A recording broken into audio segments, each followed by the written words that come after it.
বিসমিল্লাহির রহমানির রহিম। আসসালামু আলাইকুম। সবাই কেমন আছেন? আশা করি সবাই আল্লাহর রহমতে ভালো আছেন। আমি আল্লাহর রহমতে আপনাদের দয়ায় খুব ভালো আছি। Welcome to my channel.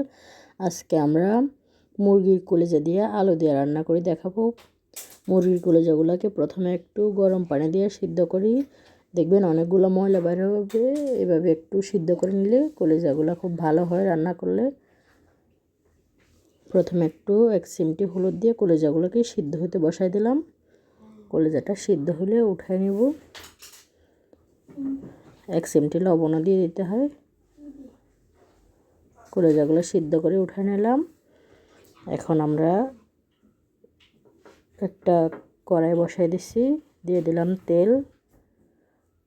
তেলটা গরম হয়ে আসলে দিয়ে দিব পেঁয়াজ কুচি।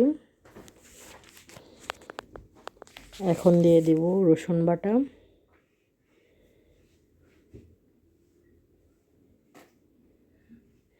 পেঁয়াজ রসুনগুলো ভাজা ভাজা হয়ে গেছে। এখন আমরা বাকি মশলাগুলো দিয়ে দিব এক এক করে। টমেটো কুচি দিয়ে দিলাম,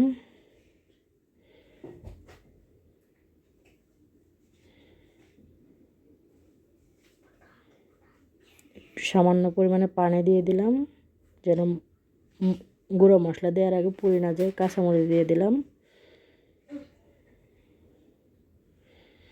এখন আমরা দিয়ে দিব লবঙ্গ, এলাচ, দারচিনি, তেজপাতা সব দিয়ে দিব, গরম মশলা।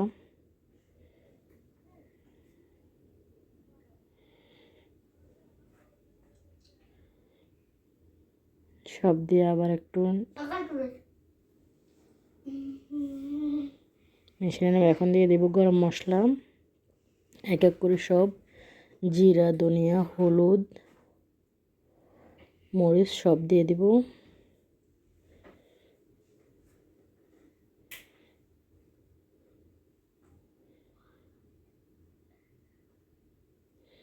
সবগুলো দেওয়ার পরে আবার একটু মিশিয়ে নেব।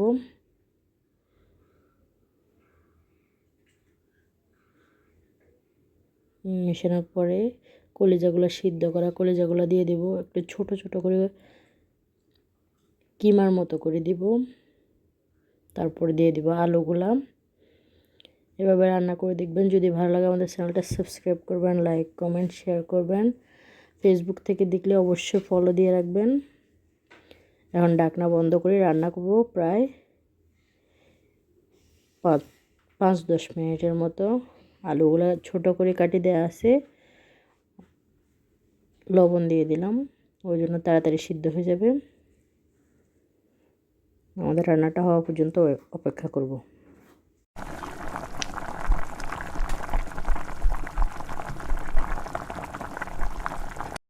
এখন দিয়ে দিব টমেটো সস 2 চামচ।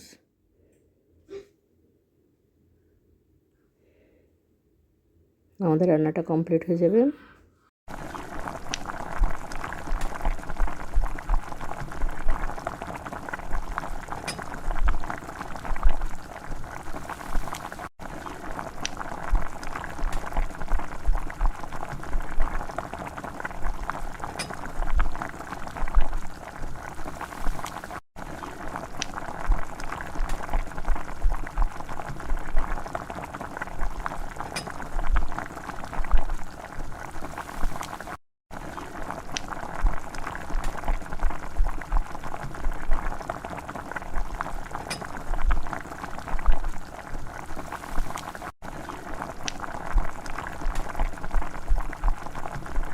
সবাই ভালো থাকবেন। পরবর্তী ভিডিওর জন্য অপেক্ষায় থাকবেন। আসসালামু আলাইকুম।